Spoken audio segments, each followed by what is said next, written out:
Greetings everyone. It is Friday, December 11th, and I'm Jeff Bourgeois with San Juan Regional Medical Center. I'm here today to provide you with another update of the COVID-19 activities at our hospital.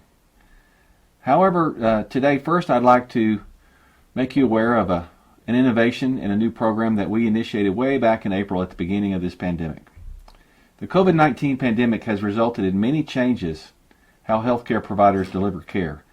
There's been a significant increase in telemedicine and virtual visits, and our caregivers have shown and continue to show incredible flexibility in adapting to the needs of the community and patients we serve.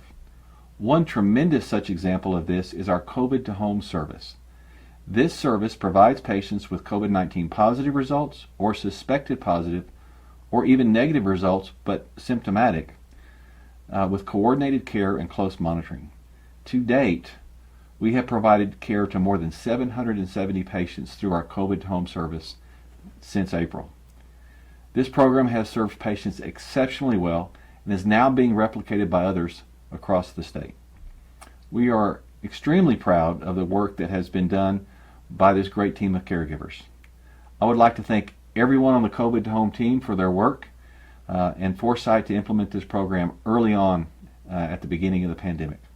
Specifically, though, I'd like to acknowledge Rebecca French, one of the nurse practitioners, as she was the driver in starting this service.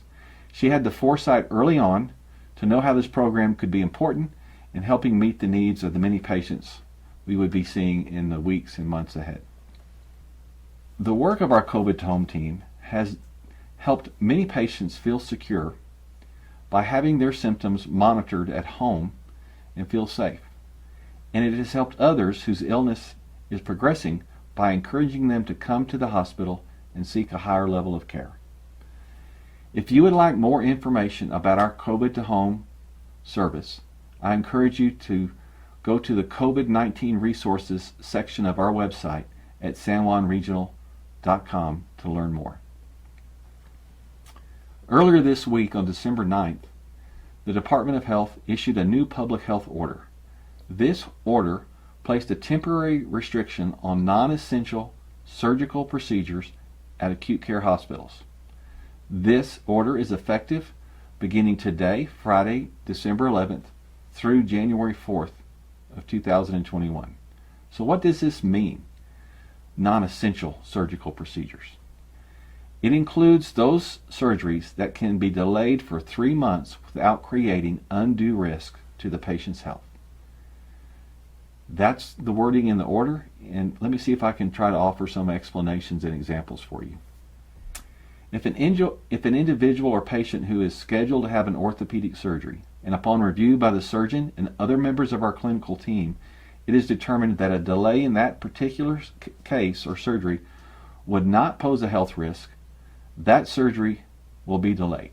However, we know that's not the case with every orthopedic surgery or every surgery in general. There are, of course, surgeries that could be deemed essential if delaying the surgery would place undue risk on a patient's health. For example, an orthopedic patient with a hip fracture. That is certainly a case that will proceed. Another example of a case that will not be delayed would be a patient with acute appendicitis in need of surgery to remove the infected appendix. That would certainly be a case we would continue to move forward with. And of course, there's a long list of other surgeries that would be deemed essential, and we have a team stood up to review those on a case-by-case basis to make sure patients who need care are receiving care. So let's move on to the current statistics at the hospital as of Friday morning, December 11th. Our total census is 156. We have 70 confirmed COVID positive patients and another 7 patients who are under investigation for potential COVID-19 infection due to their symptoms. We have a total of 14 intubated patients. 7 of those are COVID-19 patients. This slide shows our overall census trend data as well as the COVID-19 census trend data. The top line, of course, is our total census, and you can see going back to early November, our census was less than 120. As I mentioned today, it is bumping up against 160, and you can see that that significant growth just over the past 6 weeks. Call your attention next to the green and purple lines kind of in the middle of the graph, and that'll show the sharp increase in our COVID or COVID PUI patients just since comparing mid-November to where we are today. Pretty significant growth here, as hospitals elsewhere in the state are experiencing. This slide shows the test results of our COVID-19 test here at the hospital. And it's important to know that these are just tests taken by the hospital or our urgent care site. These results do not include other testing sites within the community. I think you'll see on the far right-hand side of the chart how steep and quickly our positivity rate increased, going back to just middle of last month as well, compared to the peak we had in mid-May. That peak topped out at around 16%.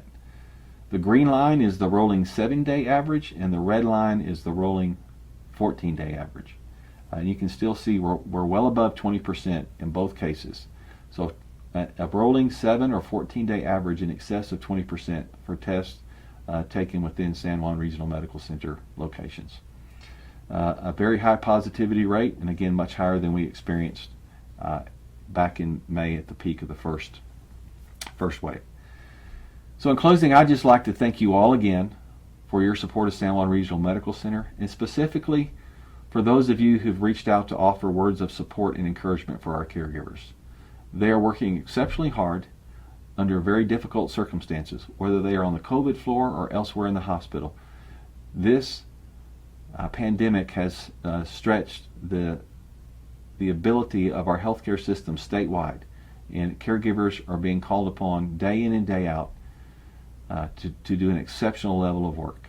I really appreciate the kind words, the gifts, the foods, the cards that have been received. I encourage you to continue to offer those up to our caregivers, as hearing from you, our community, that their efforts are appreciated is perhaps the most meaningful thing we can offer to them right now.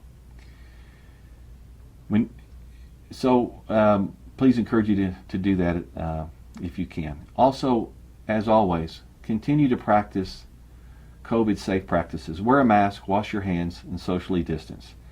It's been proven that the rate of spread increases when we stop practicing those very simple steps. So protect yourself, your family, and your friends, so we can get past this current wave and move on, hopefully, to an end of this pandemic in 2021. Thank you very much. Hope you have a wonderful weekend.